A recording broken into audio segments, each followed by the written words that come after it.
Hi, my name is Rajiv Ambat. I'm the CEO and the Chief Health Officer at NuvoVivo Center for Obesity, Lifestyle Disorders and Research. We are an online health and wellness company, and we work with our clients across the globe and help them manage lifestyle diseases such as diabetes, cholesterol, fatty liver, etc. In this video, I'm going to talk about how do we help our clients to manage and reverse fatty liver, non-alcoholic or alcoholic fatty liver, and improve the lifestyle, maybe lose a little bit of body weight and a little bit of that extra belly fat, etc. So, before I talk about how do we help, let me tell you what exactly is a fatty liver. So when there is a deposition of more than 5% of fat on the liver, we call it a fatty liver. So when the fat deposition happens on the liver over a period of time, because of it can happen either because of an improper lifestyle, which is excessive calories or lack of exercises, or most often a combination of both. So that would be one reason, which we call it as a non-alcoholic fatty liver, and the other one being the alcoholic fatty liver, which happens because of excessive alcohol intake, etc. So liver is a kind of a detox organ for our body, which kinds of alcohol metabolism happens in the liver. A lot of drugs, medicines, etc. are also metabolized by liver. So liver does, it's a natural detox organ. So it does a lot of detoxification and everything. But then if you put the liver through a lot of stress by including a lot of alcohol, a lot of medicines, drugs, etc., it kind of becomes inflamed, fat gets deposited on it, and that becomes fatty liver. And that can also happen because of a sedentary lifestyle, which is basically what is known as a non-alcoholic fatty liver. So anyway, a fat deposition of more than 5% is what we typically call as a non-alcoholic fatty liver. Obviously, there is different grades to it. A simple non-alcoholic fatty liver, which is in the very much in the initial stages, most often goes even unnoticed without even having a physical symptoms or anything. Most often when they take a blood report, an LFT or a liver function test, is how they get to know that, oh, there is a fatty infiltration of the liver. Sometimes doctors would ask you to take a USG abdomen scan to understand if there is a fat deposition or not. When you take a liver function test, which is essentially a blood report, multiple parameters comes in there, such as bilirubin, direct and indirect. You would also see SGOT, SGPT, alkaline phosphate, GGT. Multiple parameters are there, and based on these are essentially hormones secreted by the liver. And when the liver becomes inflamed and fat gets deposited on that, these hormones kind of gets leaked into the blood. And if when the hormone levels are more than what is anticipated, then we expect that, okay, there is an inflammation in the liver, and that's why these hormones are getting leaked into the blood. So that's how typically a person understands if there is a liver inflammation or not. One point that I want to add here, however, is that it depends. Okay, these enzymes are sometimes not just produced only by the liver, it is also produced by many other tissues, including heart, including muscles. So all these parameters, multiple blood parameters that we see on a liver function test, needs to be looked from a holistic point of view and compared with one another to understand if it is in fact a liver function test or not. For example, if SGOT is high, it can happen also because if there is a heart related ailment also. Typically SGPT or ALT will be high for a person who is having liver function test. So these are all technical aspects, right? So in a normal scenario, a fatty liver is not so much of a problem, but if it is left unattended with continued bad lifestyle, if the fat deposition increases over a period of time, then that becomes a little more serious. It can be a steatohepatitis, or it can be a fibrosis, and can an ultimate and a very bad or extreme stage is called a cirrhosis. So now that being said, can fatty liver be reversed? To a great extent, yes, it can be done, and we have umpteen number of clients who have reversed their fatty liver just by changing their lifestyle. So what needs to be done? And that's where we come in. Let me tell you how do we help our clients with regards to that. So we essentially do three things for them. One, essentially, we plan up a nutrition exercise plan, and the third one being the follow-up and support. Yeah, let me break down each one of it for you. First one is a nutrition plan.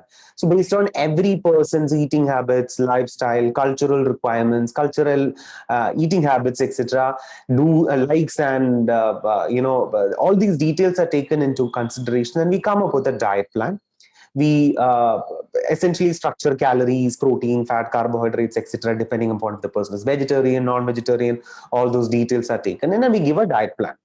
We also give an exercise plan, videos of these exercise plan. Again, depending upon the the physical conditions of a person. For example, person is having any physical ailment such as lower back pain or an IVDP, a disc prolapse or a sciatic nerve impingement, then certain kind of exercises needs to be avoided. If a person is having, say, piles or hemorrhoids, exercises with includes weight needs to be avoided. So all these details are taken into consideration, and then an exercise video is given, and the diet is given. We provide this information on WhatsApp and on also email, and the person can do this from anywhere in the world. In fact, our follow-up and support, which is the third element, will happen over both telephonic calls and on WhatsApp messages. The conversation can be, the support can be once in every 3-day basis kind of for support and hand holding and engagement, which is what we call as a low touch program. And it could also be a high touch program, wherein over and above what we do on low touch, we also do a once in all every 2 days kind of a telephonic call, direct telephonic call. Nothing, just to check if how are you doing, are you doing the program fine, did you exercise today, are you following the diet or not, to get all these details. We would also routinely check once in every 2 weeks, ask for something that we call as progress update, which is centimeters around the abdomen and waist and the weight in kilograms, which you need to send to us on empty stomach every day, once in every 2 weeks in the morning. Empty stomach, which means before breakfast, after going to the toilet, we would get these details. So that's how we track the progress to understand if the person is actually progressing or not. Depending upon the severity of these LFT numbers, how these liver function test numbers are looking like, depending upon that, we might ask you to take a blood report probably a month or 2 or 3 after the program has started, to see how the program change has happened. We don't believe in going all sort of fancy diets or anything. A person has to eat normal food, normally available food that usually cooked at their home, so that only then they will be able to do this for rest of their life.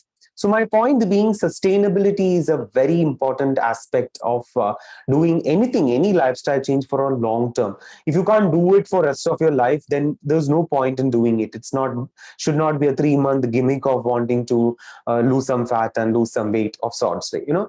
So for you to do that, it's important to understand how to kind of find substitutions and swaps in your food. Meaning, if I say have 3 dosa for your breakfast, you should also know, instead of dosa, if you were to have idli or say upma or poha, what do you substitute in what quantities? That becomes very important. Only then you will be able to do it and enjoy it, more importantly. Otherwise, anybody for that matter will get bored eating the same damn dosa every day. So that's the customization part which we will do, and that's how the diet would be provided. The exercise plan would be given, and the follow-up and support would be provided. So that's what is required to do a manage a healthy lifestyle. With regards to fatty liver, essentially reducing the oxidative stress on the liver is important, and that can be done by including antioxidants and anti-inflammatory aspects into the food. Antioxidants such as vitamin E, vitamin C, these are all excellent antioxidant and has a kind of reduces the free radicals in the body, and it kind of helps in bringing down the inflammation. So we can do that by including a lot of vitamin E and vitamin C rich food in the diet.